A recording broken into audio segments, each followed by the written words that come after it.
Bonsoir à tous, merci d'être au rendez-vous de ce 20h à la une de l'actualité. Ce soir, la présidentielle de 2019 s'éloigne pour Karim Wade. La Cour suprême vient de tuer les derniers espoirs du candidat du PDS en rejetant son pourvoi en cassation. Wade fils ne sera donc pas inscrit sur les listes électorales, mais son parti promet de poursuivre le combat. Candidat déclaré à la présidentielle, Khalifa Sall va rester en prison. La Cour d'appel a confirmé sa condamnation à 5 ans de prison ferme. Pire pour le maire de Dakar et ses co-prévenus, le juge d'appel a alourdi l'amende qui passe de 5 millions à 1,8 milliard. Et puis les fortes pluies de la nuit dernière ont fait de nombreux dégâts. 2 morts sont enregistrés dans la banlieue, dont une bonne partie est otage des eaux à Touba. Les populations ont dû envahir la rue pour manifester leur colère. Telles sont les grandes lignes de cette édition.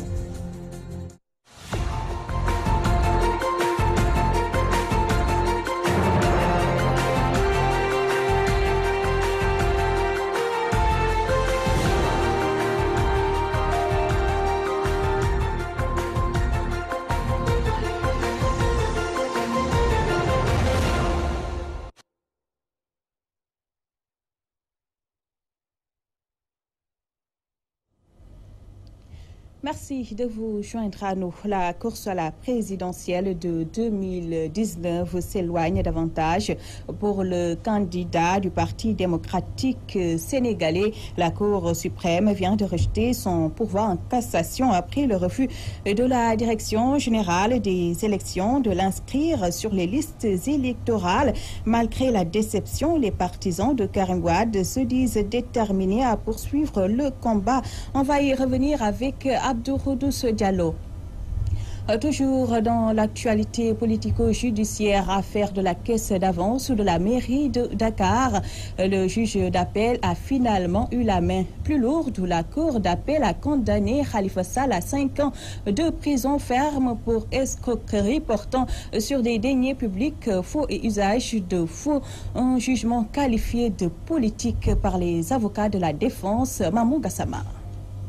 Accusé d'avoir profité de ses fonctions pour détourner 1,8 milliard de francs CFA de la caisse d'avance de la mairie de Dakar, Khalifa Babakar Sall est déclaré coupable d'escroquerie aux deniers publics, faux et usage de faux dans des documents administratifs et de complicité en faux en écriture de commerce. Khalifa Babakar Sall va écoper 5 ans de prison ferme plus 5 millions d'amendes. Un jugement rendu par Demba Kandji, qualifié de politique par les soutiens du maire de Dakar. Ils accusent le pouvoir de chercher à éliminer l'opposant de la course à la présidentielle de février 2019. Les avocats du maire de Dakar dénoncent la non-acceptation de la décision de la CEDEAO par la cour d'appel. Les co-accusés ont écopé chacun Baïtouré 5 ans d'emprisonnement plus 5 millions d'amendes, Yaya Bodian 5 ans d'emprisonnement plus 500 000 d'amendes. Concernant Fat Traoré, elle écope de 2 peines, 5 ans et la peine la plus élevée sera retenue. Concernant Ibrahim Touré, Mamadou Oumar Bokoum, Amadou Maktar Diop, Yatma Diaw, le juge de Makandji a confirmé le premier jugement. Au rendu du verdict, les khalifistes venus soutenir leur mentor ont qualifié de corrompus les avocats de l'État dans une vive tension entre eux-mêmes et les militants apéristes. Le calme n'est revenu qu'avec l'intervention des forces de l'ordre.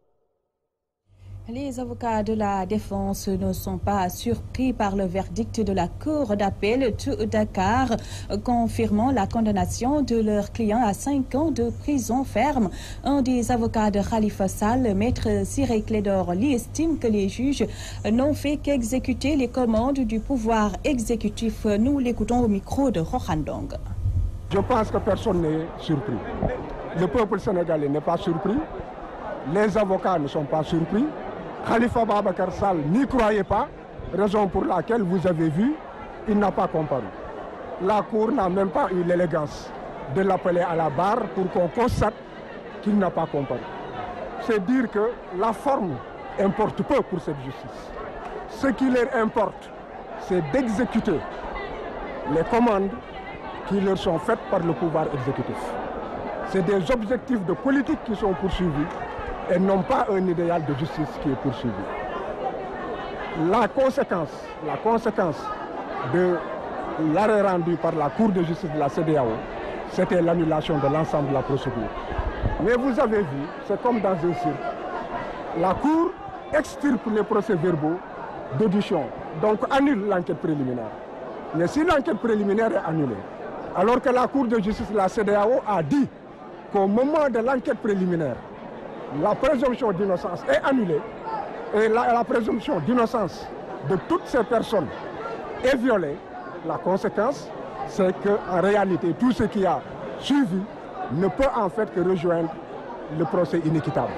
Donc vous voyez, on n'a pas besoin d'être juriste pour savoir que la décision rendue n'est pas une décision de justice, mais une décision politique. On peut toujours être candidat. Ce sera un travail dur et acharné des avocats.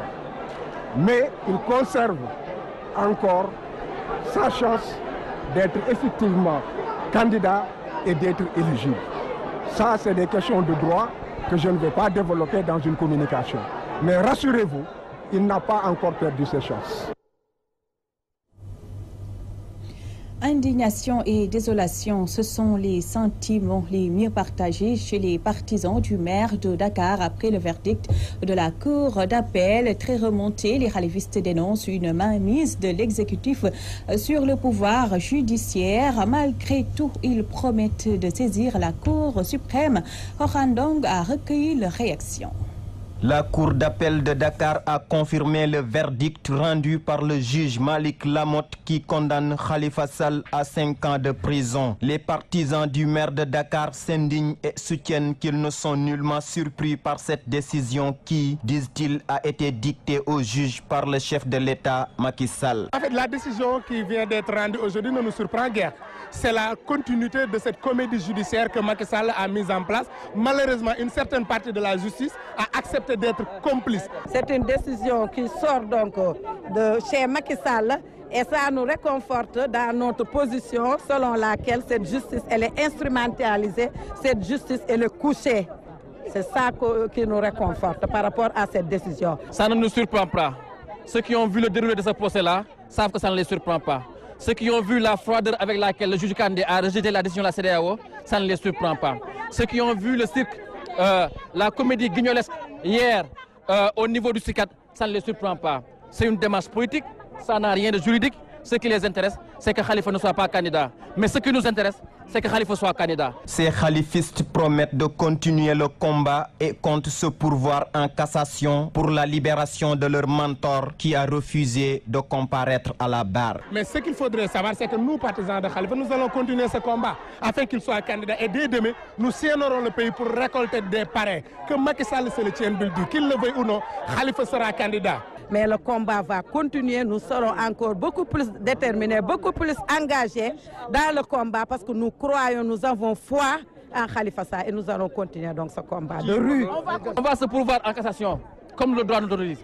Mais aussi, on est en train de préparer nos parrainages, on est en train de finaliser notre projet, on est en train de finaliser notre stratégie parce que l'objectif, c'est que Khalifa, dans ses idées, dans sa volonté, dans son ambition pour le Sénégal, reste constant et il sera candidat, Inch'Allah. La saisine de la Cour suprême annoncée par ses avocats est l'ultime voie de recours qui reste à l'édile de la capitale. Et c'est dans ce contexte que les libéraux du Parti démocratique sénégalais se disent indignés par la décision du président Macky Sall de reporter les élections locales jusqu'au 1er décembre 2019. Selon eux, le régime en place est dans une logique de confiscation du pouvoir. Leur réaction dans ce Vox Pop réalisé par Radissila. Macky Sall a signé un décret fixant la date au 1er décembre. Donc reportant de fait de près de 6 mois les élections locales. Sachant qu'on est dans une situation où le pays ne veut plus de lui, le peuple ne veut plus de lui, le peuple ne veut plus de ses élus. Les mandats ayant été limités par la Constitution et par le droit électoral, il n'est pas possible de prolonger un mandat si vous n'allez pas vers la loi. Il y a des délais de 5 ans pour le président, de 5 ans pour les assemblées territoriales. Si quelqu'un est poussé, cela veut dire, la première chose, c'est qu'il prolonge le mandat des élus. Et quand vous les prononcez et que la loi ayant déterminé la durée, vous êtes en faux. C'est du n'importe quoi, le report des élections là, parce que ça a été fait vraiment de manière solitaire, sans consultation avec personne, même avec sa coalition, ni avec l'opposition, ni avec la société civile, en avançant des prétextes qui sont des prétextes fallacieux, comme quoi on va installer le président élu, comme quoi il y a les Magal et les Gamou. Quand est-ce que ces événements-là ont été pris en cause par le gouvernement pour gérer un calendrier électoral? Le président de l'APR qui parlait hier a déjà ici injurié des magistrats. Vous vous êtes rendu compte, rappelez-lui. Parrainage, report dit local, affaire Karim Wade, le maire libéral de Pikine Nord s'en prend au régime de Macky Sall. Amadou Diarra appelle le PDS à prendre ses responsabilités. Le voici au micro de Théodore Semedo. Et là, je dis que je suis malheureux. J'aurais aimé véritablement aller en compétition rapidement pour voir est-ce que mon mandat sera renouvelé ou pas. Parce que je n'ai pas envie d'usurper un mandat, ne serait-ce qu'un seul jour. Je veux que ça soit légitime. Si j'obtiens un jour de mandat, je souhaite véritablement que ce mandat-là puisse émaner du pouvoir des populations qui décident de m'élire ou de ne pas m'élire. Mais pour les partisans de Amadou Diarra, je le demande solennellement à travers vous d'attendre, de refuser de signer. Parce que parrainer 2 listes ou 2 candidats, véritablement, est un délit. C'est susceptible de condamnation, voire même d'emprisonnement. Donc je demande aux populations de rester sereines, de ne pas se précipiter. On en a jusqu'à décembre, jusqu'au 26 décembre et au-delà même, pour pouvoir signer les listes de parrainage. Pour la quiétude du pays, le Sénégal gagnerait de ne pas avoir ce précédent-là. Empêcher le candidat du Parti démocratique sénégalais de participer à des élections. J'ai vu ce matin le président candidat lancer son parrainage avec tout un tintamarre. Ça veut dire qu'il est prêt. Il reste une autre chose, l'audace d'affronter Karim. C'est tout ce qui reste. Je l'ai vu avec son fameux Bakou pour dire à ses partisans qu'il est prêt. Mais est-ce qu'il est prêt pour lutter avec Karim? S'il n'est pas prêt pour affronter Karim, je lui demande d'arrêter ses Bakou. Parce qu'on ne peut pas faire du Bakou public et national tout en ayant peur à un candidat.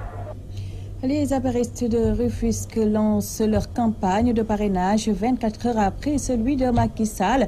En ordre de bataille, ils promettent de réaliser un record pour la présidentielle de 2019. Les propos de Omar Gueye sont recueillis par Najib Sagna. Le parrainage a démarré. A démarré pour nous, pour la mouvance présidentielle. C'est la raison pour laquelle nous avons tenu à tenir cette réunion très importante ici à Rufisque. Toute l'intelligentsia politique du département était là.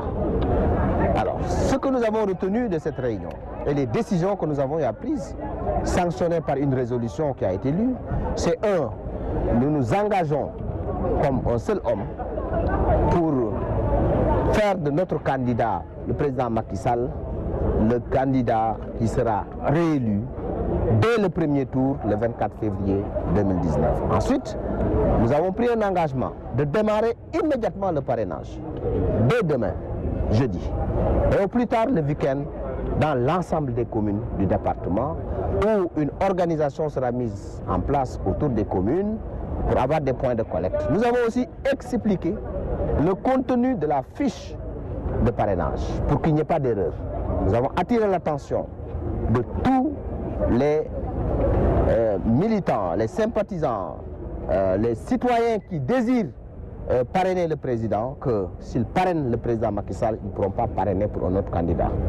Nous avons passé en revue toute la problématique du parrainage. Bref, nous pouvons dire que le département de Rufisque est fin prêt pour relever le défi du parrainage, fixer la barre au minimum de 70% de l'électorat afin de pouvoir réélire le président Macky Sall dès le premier tour. Je vous le disais en début de journal, la course à la présidentielle de 2019 s'éloigne davantage pour le candidat du Parti démocratique sénégalais. La Cour suprême vient de rejeter son pourvoi en cassation après le refus de la direction générale des élections de l'inscrire sur les listes électorales. Malgré la déception, les partisans de Karim Wade se disent déterminés à poursuivre le combat. Les précisions d'Abdou-Khoudous Diallo. La Cour suprême se déclare incompétente de statuer sur le rejet de l'inscription de Karim Meïssa Wade sur les listes électorales, tout un espoir qui semble s'effondrer au sortir de l'audience pour les militants. Rejet ou incompétence, Maître Madické Niang explique et le PDS rassure. Voilà là où nous sommes. Cela ne veut pas dire que Karim Wade est exclu des compétitions prochaines. Il faudrait maintenant analyser cette décision sur le plan juridique. Que sur le plan interne, la loi nous offre d'autres possibilités. Le Sénégal est membre de la Cour commune de justice. On peut aller vers ces juridictions comme on peut aller aussi vers des juridictions internationales. Je ne vous dis pas que c'est ce que nous allons faire.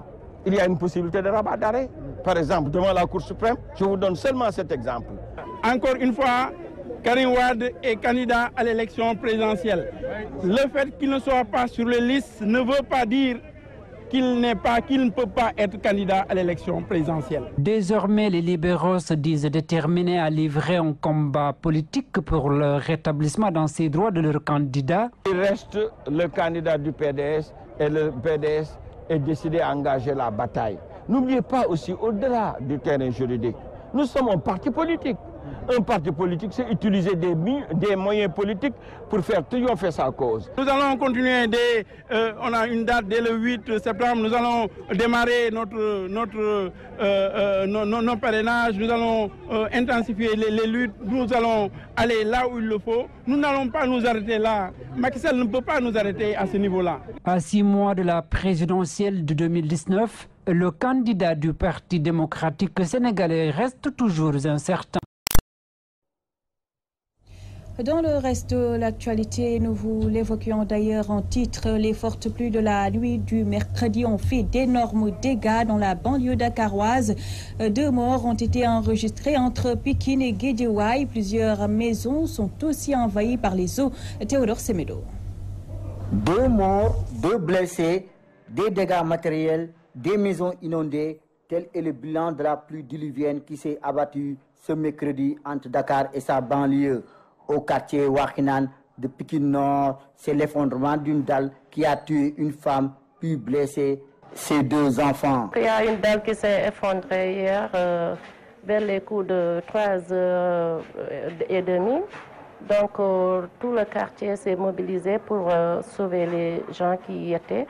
Donc ils ont vraiment fait tout pour leur faire sortir.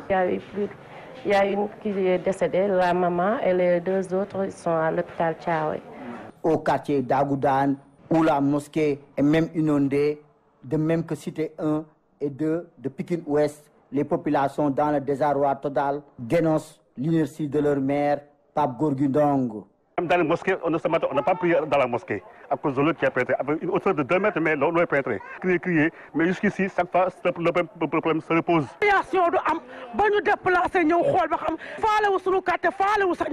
Lançons un appel aux autorités sénégalaises pour qu'ils nous viennent en aide. Donc la situation est tellement dramatique, il va falloir essayer de réagir le plus rapidement possible. À Pikine Nord, près de l'arène nationale, par contre, c'est l'État qui a été dans le collimateur des riverains. C'est cette arène nationale-là qui cause le retour de tous les eaux qui vont venir dans les maisons. Parce qu'au début, tout ce qu'on avait fait, on a dit que nous, on n'est pas d'accord que l'arène nationale soit érigée ici. On nous a donné des garanties. On connaît l'ingénieur et l'architecte de l'arène nationale qui s'appelle M. Sayer. Il nous avait dit au départ, il y aura des canalisations autour d'ici. Et ces canalisations-là vont récupérer les eaux usées pour les mettre à cet endroit, ce qui n'a pas été fait. Les conséquences, c'est quoi? On est inondé, on ne peut plus vivre. Vous regardez toutes les maisons qui sont autour de l'arène nationale. Toutes ces maisons-là, il y a le retour des eaux et les eaux usées rentrent dans ces maisons. Personne ne peut vivre. Quant au niveau de la commune de Cambérène, c'est une dame qui a fait une chute accidentelle au moment de la pluie avant d'être retrouvée morte noyée. Dans d'autres communes de la banlieue, dont Djiddah Thiaroye Kao, Pikine Est, c'est le même décor où les eaux pluviales ajoutées aux eaux usées ont envahi les grandes artères et les maisons, d'où la nécessité de trouver des solutions structurelles aux épineuses questions de l'assainissement et des inondations dans ces localités. L'eau également source d'ennui à Touba. Une bonne partie de la ville est inondée après les pluies de la nuit dernière. Face aux dégâts, les habitants ont barré la route pour exprimer leur colère. À Touba, Mamadou Makhtar Sarr. La population de Darou Marnane, très en colère contre les autorités étatiques et municipales, ont envahi la rue, barré la route pour dénoncer le canal construit sur les deux voies et qui a dévié l'eau des pluies dans leur concession, occasionnant d'importants dégâts matériels.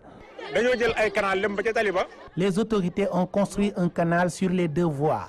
Malheureusement, l'œuvre n'a fait que dévier les eaux de pluie dans notre quartier. Nos maisons sont remplies d'eau, de même que les rues. Nous avons perdu tous nos biens. Les populations ne savent plus à quel sein se vouer. Personne n'a fermé l'œil dans ce quartier. C'est ce qui nous a poussés à envahir la rue pour exprimer notre colère. Nous exigeons la réaction des autorités dans les plus brefs délais. On ne peut plus vivre cette situation.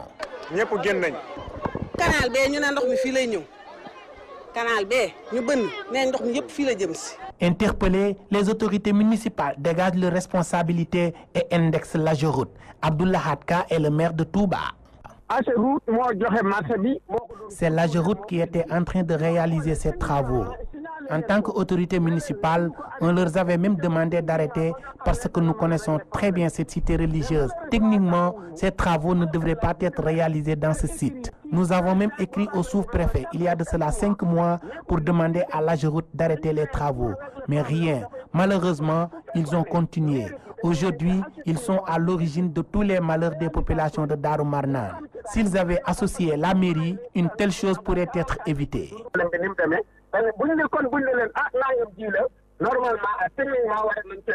Signalons que les dernières pluies diluviennes qui se sont abattues dans la cité religieuse de Touba ont occasionné d'importants dégâts dans les quartiers Sekhaouga, Arafat 2, Guédébousso, Kernyang, Ndamatou, entre autres. Une situation qui a poussé les populations à monter au créneau. Nous sommes très fatigués. On ne peut plus vivre cette situation. L'eau a envahi nos maisons. On ne peut plus sortir. Beaucoup de familles ont déjà quitté leurs concessions. Nous exigeons la réaction des autorités dans les plus brefs délais.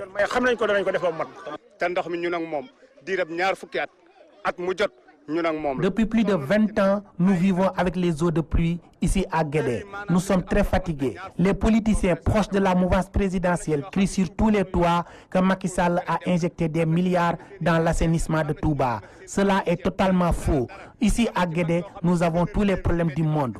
Chaque année, c'est comme ça. Nous voulons des canalisations pour sortir de ce calvaire.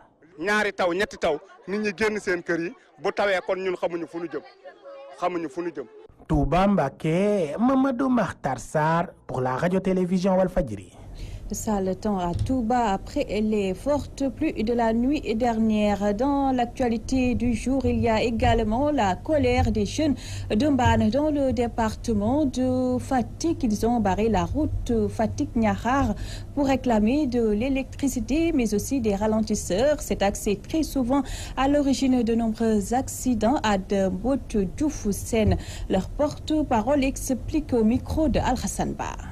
Nous réclamons le courant. Nous avons constaté que depuis le régime de Abdou Diouf, l'électricité est arrivée en Mbane en allant directement vers le forage. Ce qui fait que depuis ce régime-là, nous on attend l'arrivée de l'électrification de ce village. On n'a pas pu l'avoir. Nous voulons l'électrification du village de Mbane. Et il est temps. Nous l'attendons avec pied ferme ici à Mbane.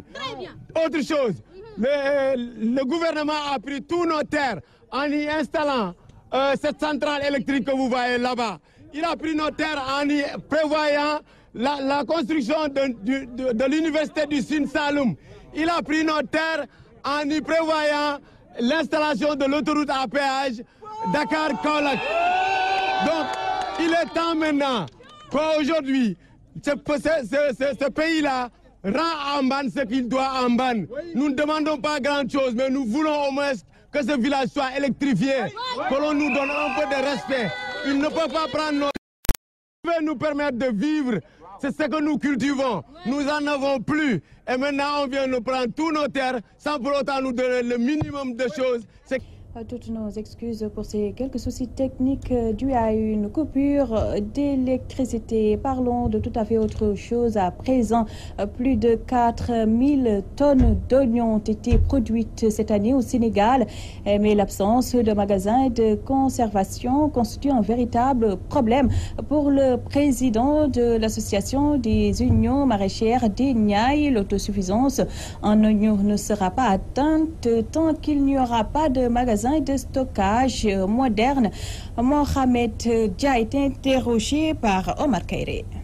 jafe-jafe soble nekk na jafe-jafe waaye nag ñaan bu nangoo day sonal borom parce que la nga xam ne lii moom la ñu sasoon bi ñuy béy sas bi dañu ko béy ak yéene béy ko ak doole.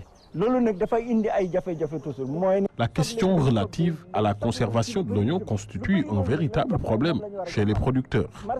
Nous avons produit. Et vous savez que le marché ne peut pas tout absorber en même temps, d'où l'importance de magasins de stockage adéquats capables de conserver l'oignon pendant une longue durée sans problème. L'oignon est partout. Les producteurs ont des difficultés pour l'écouler. Nous n'élections personne par rapport à cette situation parce qu'en tant que producteurs, nous avions pris l'engagement de produire un oignon de qualité et en quantité, ce qui a fait que l'État du Sénégal a gelé l'importation. Mais le problème réside dans l'absence de magasins de stockage modernes pour que l'autosuffisance en oignons soit une réalité. Mais on ne pourra pas parler d'autosuffisance tant que nous n'avons pas ces magasins de stockage.